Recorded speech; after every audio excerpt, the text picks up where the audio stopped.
Thank you for tuning in to the Practical Preservation Podcast. Please take a moment to visit our website, practicalpreservationservices.com, for additional information and tips to help you restore your historical home.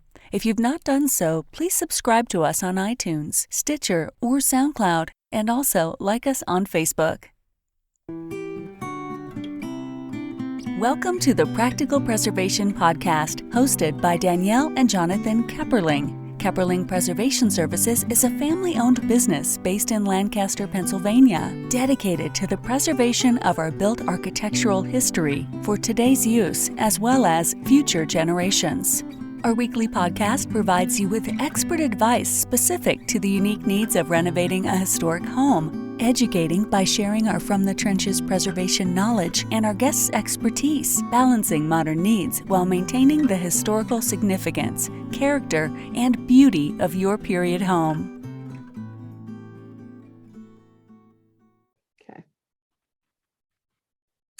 Today on the Practical Preservation Podcast, I have Maureen Ogle with me, and she's the author of All the Modern Conveniences, American Plumbing 1840 to 1890.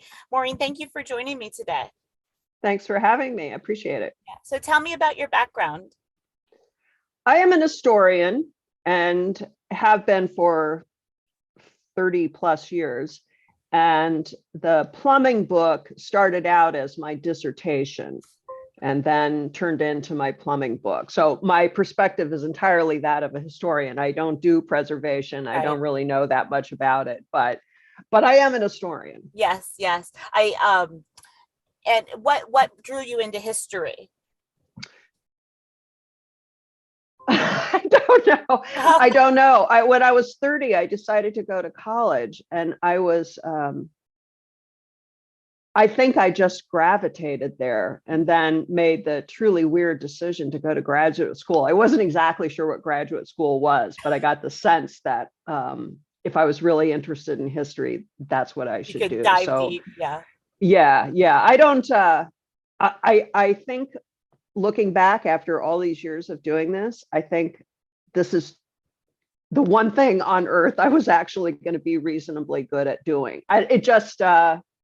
It just works with my brain, I guess. Yeah, I had not intended to work in preservation. My father actually was a carpenter, and he worked on old buildings. And my senior year of high school, I loaded up my whole senior year, except for the couple of classes that I had to take to graduate with social studies classes. So it was history, psychology, and I was happy. Yes. Yeah. I mean, there was no way universe. I did go to college when I started when I was 30. Yeah. So I already knew like math is not my thing. Right. I moved so much. I really cannot do math. It's not. I mean, it just seemed to be the place to go. Yes. Yeah. I understand that. So tell me about your book, All the Modern Conveniences, American Plumbing 1840 to 1890. The subtitle is actually American Household Plumbing, because I wanted to make sure that. Oh yes, thank you for clarifying. It's a very narrow focus. The book, as I said, the book started out as a dissertation, and the dissertation started out because I woke up. I wrote about waterworks and firefighting systems in my master's thesis in small towns, and to do the research for that, I was reading a lot of industry trade journals from the 19th century, all kinds of things, and it was quite clear, that plumbing was this thing, and I didn't really think about it because I'm dealing with water systems and firefighting, right? Yeah. But so I finished the master's thesis, and then every grad student who's going to get a PhD has to think, okay, what am I going to spend the next 6 years of my life thinking about it? And it's a hard decision to make. You gotta pick something you're willing to put a lot of time into. Yeah.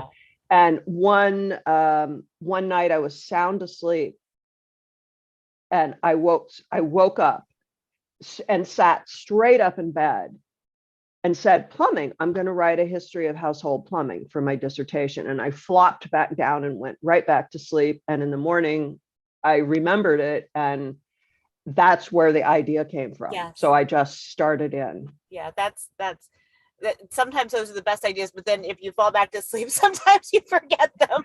That's right. I was really glad that I Yes. remembered it, because it was truly, I literally sat straight up out of a dead sleep and said it out loud. And I was awake enough to realize I was saying that out loud. And then I just flopped down and yes, Right. yes. Yeah. Your brain was working on that problem. So Yes, it was. yes, yeah. So tell me about the development of household plumbing. I should say, when I started this project, and this is true of the 3 books that I've written since then, I like writing about things I don't know, because then I just come into it with you don't have any zero. Yeah, Right. I have no preconceived ideas. So I just started out. I wasn't even sure quite where to start. And my original idea was to write a history from, say, the middle of the 19th century, I don't know, to the next 100 years, which I quickly realized was totally undoable. Huge, yeah. So I just started out, I just started reading primary materials, 19th century documents, diaries, patents, lots and lots of magazines and journals published by engineering groups and people who became called sanitarians. So I started to piece together what it was people were using for household plumbing, because honestly, I had no idea. Like in 1840, what were people doing? I didn't know. Yeah. And what I discovered was that in the middle of the 19th century, in the US, this is strictly US. I want to make it clear, I did not explore Britain, because the English have a very interesting history of plumbing on their own right. But this is strictly US. What I quickly discovered was that I already knew that most cities didn't have centralized water supply systems, and they certainly didn't have centralized sewage disposal systems. This is all household by household. Right. So what I discovered was that people who could afford it, who were interested in modern living circa 1840 and sort of progressive ideas about household architecture, household activities, were in a sense building self-contained plumbing systems, by which I mean they might build a little alcove off the house, and in it would be a seat you could sit on, and the water would be piped in from the roof. So the water was always coming from rain, if possible, or it would be connected to a cistern that might be on top of the roof. People rigged up ingenious little pumps to get water into their house. Basically, they're using gravity and very crude mechanisms. If you look at patents for plumbing in the 1840s and 1850s, a toilet, for example, sort of looks like the toilet we use now, but the assumption is there's not a lot of high pressure water coming into it. It's all going to be fed by gravity, like maybe a tank just positioned above the seat. Kind of like the crappers, but that was in the UK, right? Yeah. That's right. Yeah. So these are weirdly wonderful mechanical inventions. I had a lot of fun reading the patent reports about those things, the patents themselves.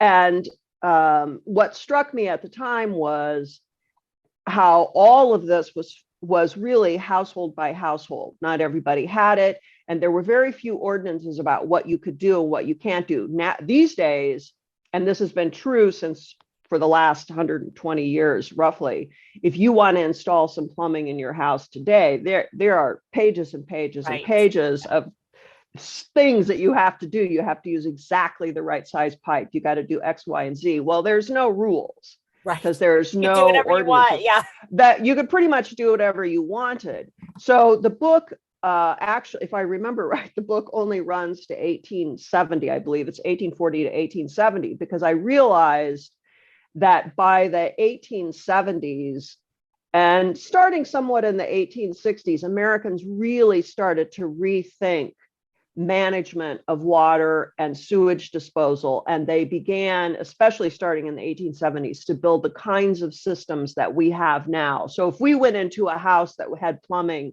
in, say, 1890, we would recognize what was in there. We'd probably say, oh, well, that's kind of cool, antique plumbing, and now you can even buy fixtures that are made to look like those. But those standardized fixtures that were manufactured on a large scale in factories, those do not show up until the 1880s and 1890s. And so the book looks at how people rigged up these systems in their house that are completely self-contained. It's very different than our perception of how we should manage so-called sanitary of being matters. Hooked up to, the public city or public water and sewer and all of that. Right. Yeah, Now, remember, this is pre-germ theory, but in the 1870s, the big impetus behind moving away from these self-contained systems was the belief that cities were just becoming unlivable, which they were. Cities we're used to cities now. The overwhelming majority of us live in them. But in the 1870s and 1880s, a city with 1 million people was very unusual, even one with 100,000. And the idea that everyone could have their own self-contained system simply wasn't feasible. And then the discovery of the so-called germ theory in the 1880s really expedited this push to more centralized and consolidated management. When you were talking about the self-contained systems, I didn't even think about it, but in Lancaster, we have Wheatland, which was President Buchanan's home it was built in the 1830s by another family, then he purchased it from them. But there is a bathroom there on the second floor, and I'm sure it's a self-contained system because it is a wooden bathtub. So they made their own bathtub, and there's a tank above it. So I had never realized, I never had thought about that, but that definitely was a self-contained system. That's right. If you are looking deep into a house that was built between, say, 1840 and 1870, and you can really kind of get into the house and find things that haven't been removed that might be original, you would probably find evidence that the family, whoever owned it, lived in it at some point during that period, had probably built some kind of independent plumbing system. And it was not just bathrooms. We're talking water that can come into sinks, not weird, but hot water heaters that would be attached behind a stove, letting the heat help heat the water, and shower systems. I found patents for shower systems that look pretty much like the ones we would use now, big rosette heads, and you would stand under it. So people definitely were contemplating what I called all the modern conveniences. But hot water is a big one. Hot water's a biggie. Oh yeah, I'll tell you, when I was finished with the book, I had so much appreciation for the simple fact of running water. It's kind of a miracle. It is. So you talked a little bit about the germ theory, but what were some of the factors that drove the development of household plumbing? The point that I relied on in the book was that in the 1830s and 1840s, and even into the 1850s, Americans were going through a long extended period of what I can only call national self-doubt. Like, are we really going to make this republic live? Remember, in the 1840s, the United States was only 50 years old. It's still a new country. And Americans, many middle-class Americans, and the one thing you can say about American society at that time is that it arguably had the largest in the world population that we would think of as middle class, a relatively large-scale group of affluent white people who also held political party power. And a lot of Americans were genuinely concerned about the future and doubtful about it. And as a result, for example, there was an enormous wave of religious revivalism. The Prohibition movement was part of this effort to reform America and improvement. The decision that cities needed to be improved. And so one big aspect of it was that the foundation of the republic was the family, the household, right? An independent household where the man votes and represents the household. And the idea was that for a middle-class American, if you really wanted to express your faith in the republic and and express the American ideal of being a progressive modern nation, you would live in a progressive modern house. And so domestic architecture, I'm sure anybody who's involved in preservation in the early 19th century knows that domestic architecture, household architecture underwent a lot of change at the time as Americans tried to build houses that exemplified this American way, white material American way of life. And plumbing was integral to that process of rethinking the kinds of houses that Americans actually lived in. So plumbing, I was going to say flowed out of, bad pun, but plumbing, the shift to these really modern household plumbing systems was all part of the idea that Americans were living a style of life unavailable to others. This was the gist of the Republic. This was the essence of being an American. So the changes in household architecture and the plumbing kind of went hand in hand through the middle of the century.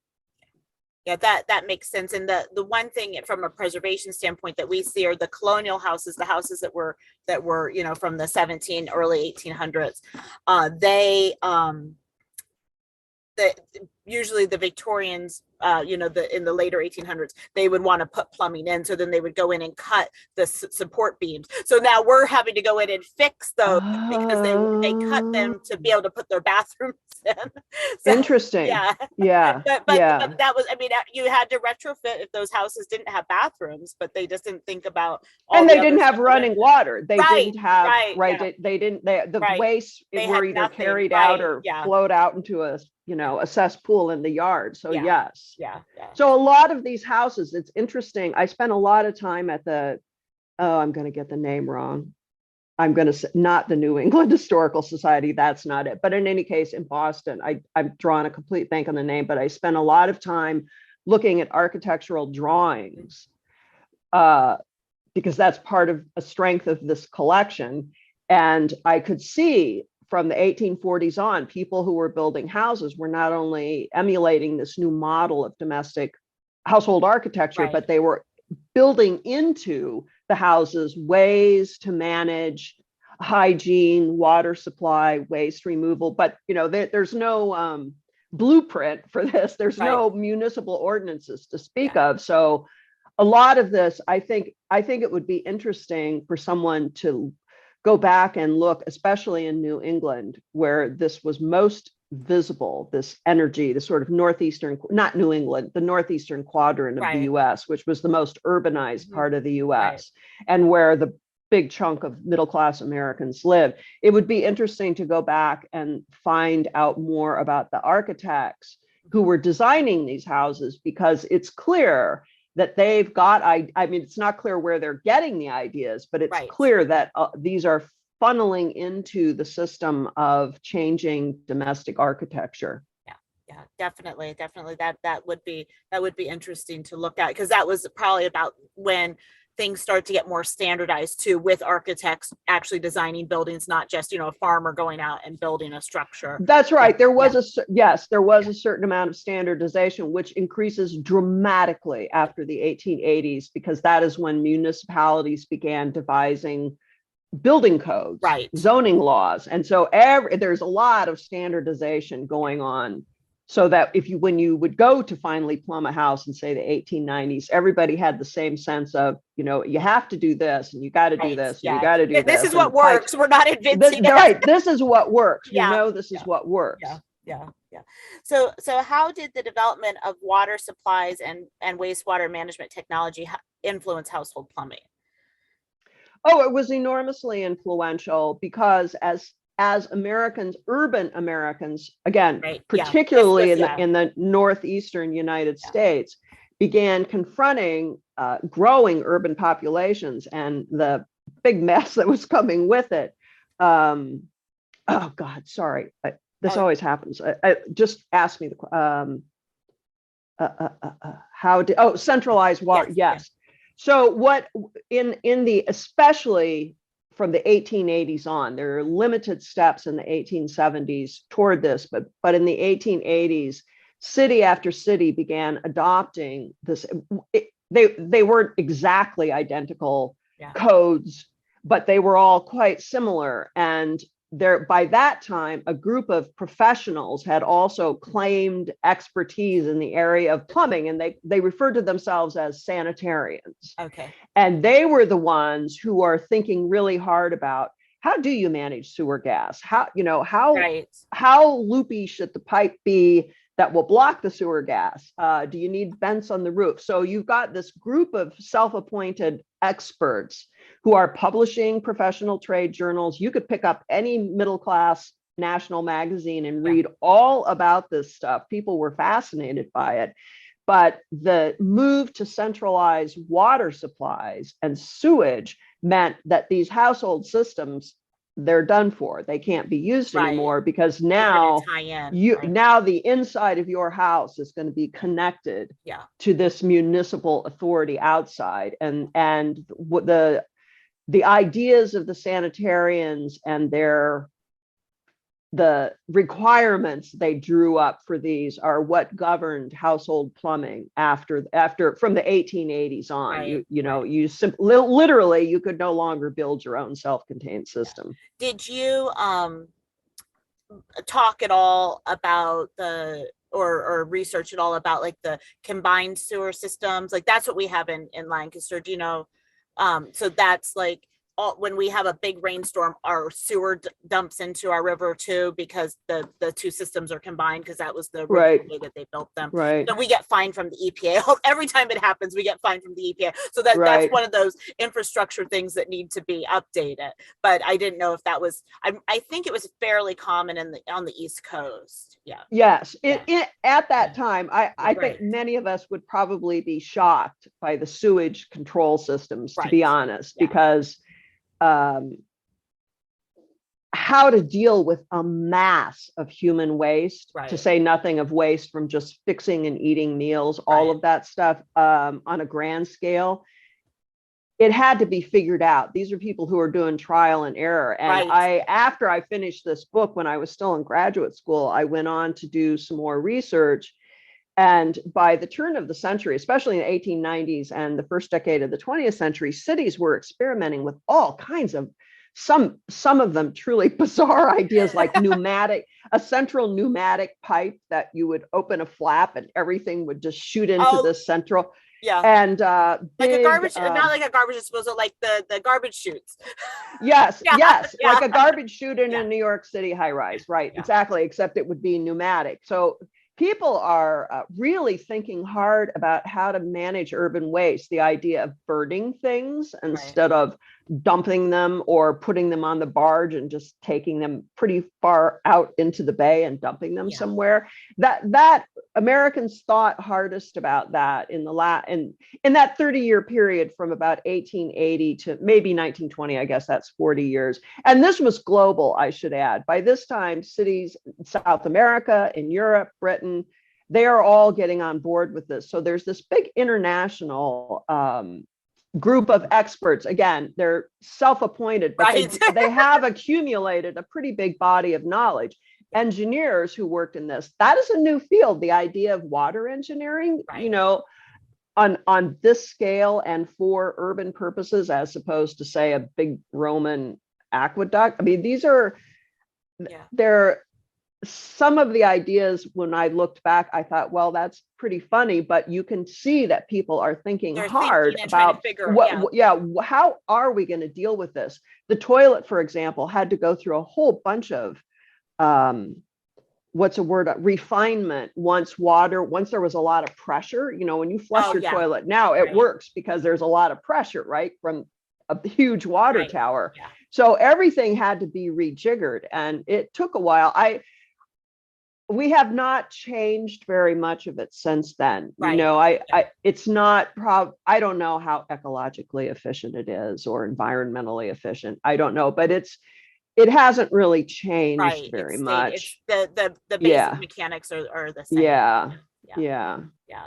So is there anything that as we were talking, you thought about that you wanted to share that I didn't think to ask you? I would say that if you are into preservation, a house built in 1840 is obviously one kind of thing. But Right. if you're talking about a house, say, built in 1890, the plumbing is going to be very, very different in that house. And any house that lasted that long and remodeled, if you can find bits and pieces of it, you may find yourself looking at something and thinking, what in the world was that for? What was going on here? Well, start thinking about, maybe there was a pipe coming in from outside. Maybe this was connected to a cistern at one point. Yeah. Because it definitely doesn't look like now. That's really a good point. Because sometimes we'll be at a job site and we'll be like trying to figure out, what was this for? So so I definitely think that this will give me some clues of one time when the book came out. I was invited to give a talk at the Emily Dickinson House. The book came out in, I think, 1996, so it's an old book. I don't think there's been one written to I wish somebody else would look into it. But so I got to go to not Jane Austen, Emily Dickinson, sorry. The Emily Dickinson houses. There's her house and then her sister and brother-in-law's house. And the two archivists, curators who run those houses said, we do have this thing. We have never been able to figure out what it is. They had managed to figure out what most of the stuff was. And I couldn't figure out what it was either. It was in the basement of the house. I have no idea what it was, but in the rest of the house, they were able to show me where things had been. They had figured out where pipes had come in, because those houses were built in the late 1830s, early 1840s. They're wonderful houses to look at for that, if you want to see sort of great examples of the new interest in progressive American household architecture, domestic architecture. That's really funny that you mentioned that, because last week's guest was he wrote a book called Why Preservation, and he's a professor at the University of Massachusetts in Amherst, and he was talking about the Emily Dickinson. So you both talked about it. So very good. Well, where can someone purchase your book? It came out in 1992. And I guess it's still in print. I don't know. I know it's for sale on Amazon. Okay. It was published by Johns Hopkins. And I guess they've still got it in print. Okay. So you could get it there. You could order it. I mean, any bookstore would order it for people. Okay, perfect. And if someone was interested in speaking with you or contacting you, how should they contact you? I have a website, which I don't use very much anymore, but I do have a website, and my email address is right there on the front page. Okay, you can perfect. Easily get a hold of me. Pretty easy. Okay, very good. Well, thank you so much for your time. Thank you. And your conversation. I enjoyed it. Good. Thanks. I look forward to hearing the result. Thank you. Thank you. Thanks for listening to the Practical Preservation Podcast. The resources discussed during this episode are on our website at practicalpreservationservices.com/podcast. If you received value from this episode and know someone else that will get value from it as well, please share it with them. Join us next week for another episode of the Practical Preservation Podcast. For more information on restoring your historic home, visit practicalpreservationservices.com.